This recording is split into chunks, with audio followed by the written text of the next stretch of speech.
Bem, 127 províncias. Terminada a festa,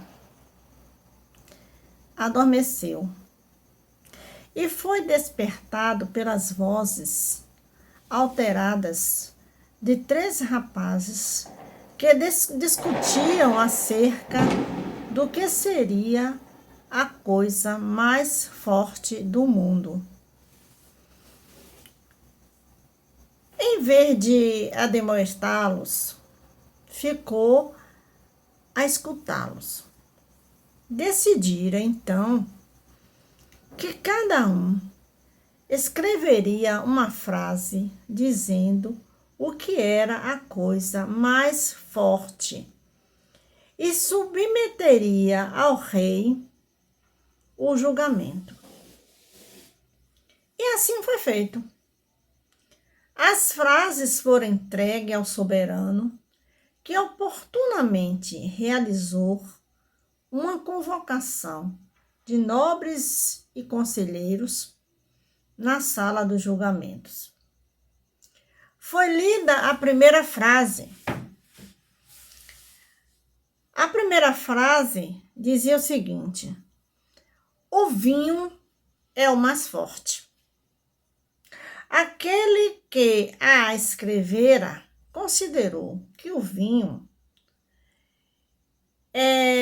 tem muita força, tanto que pode transformar em tolo os homens mais grandiosos. O rei mais poderoso e a criança igualmente se revelam sob sua força. Coloca nuvens na memória e torna discussões sem valor, porque tudo cai no esquecimento. Significa que as pessoas ficam embriagadas, né? E esquecem as bobagens que fez, né? A segunda frase do segundo rapaz, né? Dizia o seguinte: o rei é o mais forte.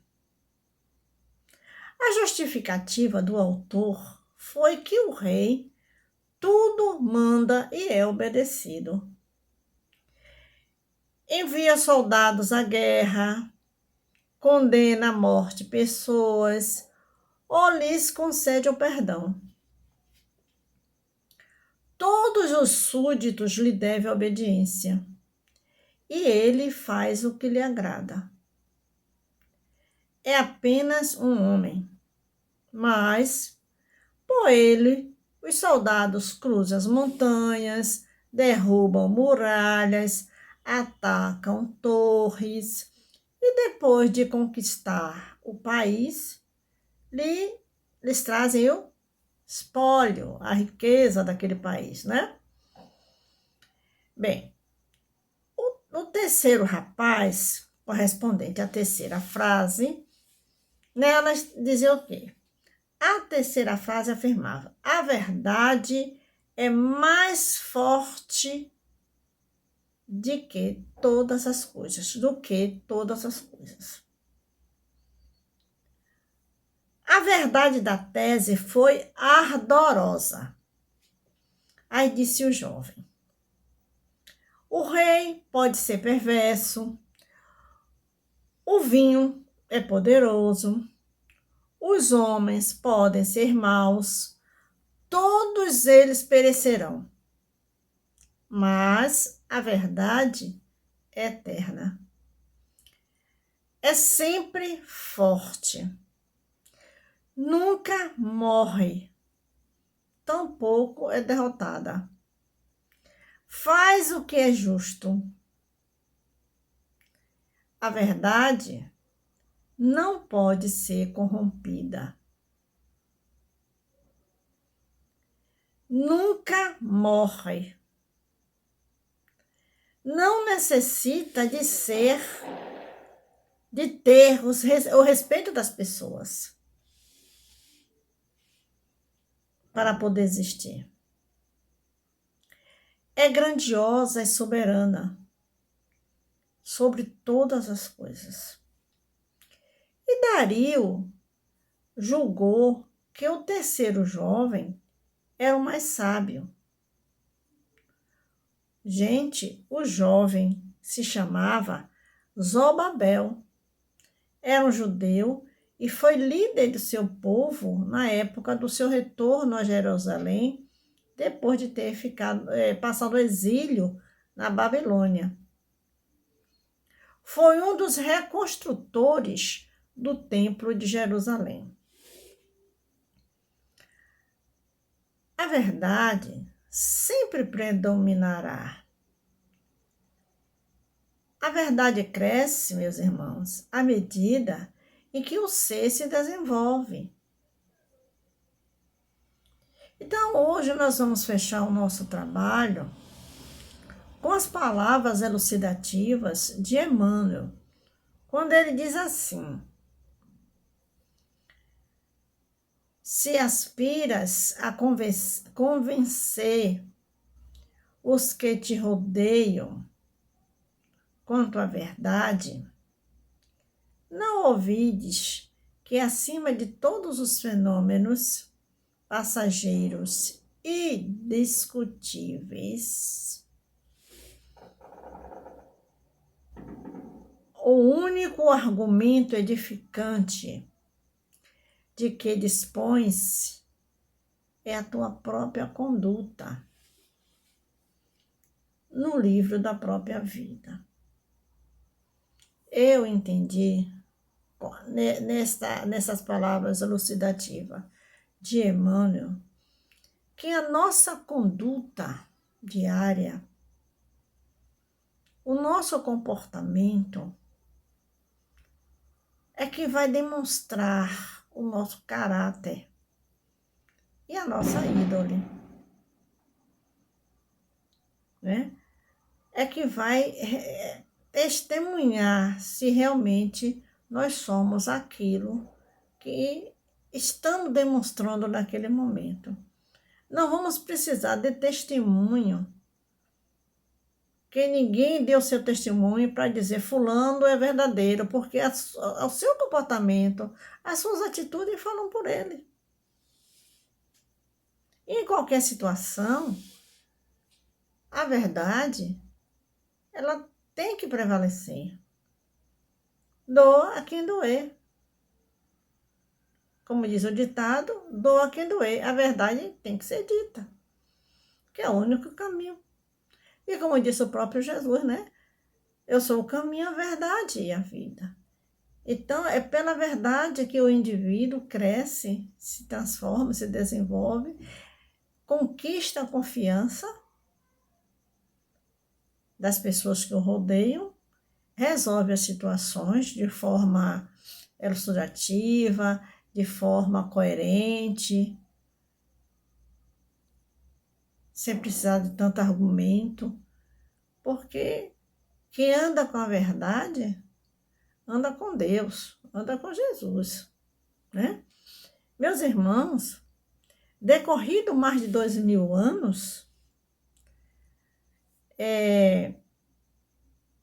essa inquietação de Pilatos, que nós falamos logo no começo, a inquietação de Pilatos a Jesus ainda ressoa na nossa consciência. O que é a verdade? O que é a verdade? E ele se calou, Jesus, né, se calou, talvez porque o legítimo prefeito da província romana da Judéia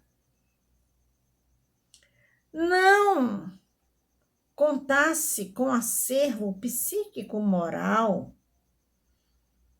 para aceitar e compreender as verdades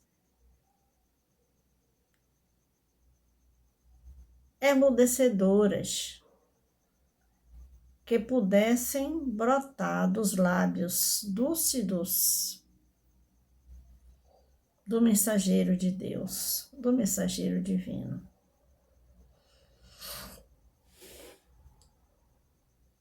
A verdade de Jesus, naquele tempo, não cabia em nossas almas. E ainda hoje não há espaço para ela. Por quê? Espírito de terceira ordem, né? Na escala espírita, conforme nos ensina o codificador da doutrina espírita, Allan Kardec, somos incapazes de aceitar a mensagem de Jesus e vivê-la em sua plenitude e simplicidade. Talvez pelo fato de ser tão simples, não consigamos nos ajustar emocionalmente, né? Ao seu intrincado valor moral. Meus irmãos, a verdade de Jesus ainda está presa aos lábios dele. Ouça quem tiver ouvidos de ouvir, nos afirmou o meigo Rabi da Galileia. Assim, meus irmãos, nós vamos concluindo hoje o nosso trabalho com a simplicidade de sempre, rogando a Jesus que nos abençoe, que nos cerque de toda a verdade possível e que possamos vivê-la ou possamos ir treinando, lidar com a verdade. Porque por maior que seja a situação, por mais difícil que seja a situação em nossas vidas,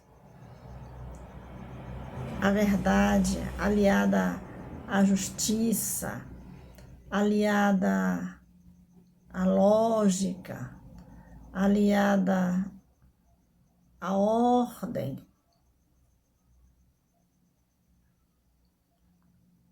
a caridade, ainda é o melhor caminho. Em muitas situações, como eu falei anteriormente, ela pode doer, mas toda cura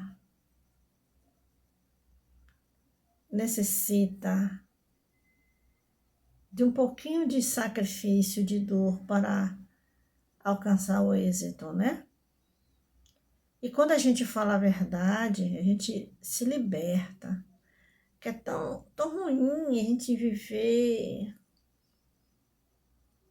com a mentira, com a ilusão, porque o despertar pode ser muito triste. Então você tem que dizer, diga logo. O que tem que acontecer, acontece logo. Você tem que fazer, faça logo. Procuremos ser real, sinceros, honestos.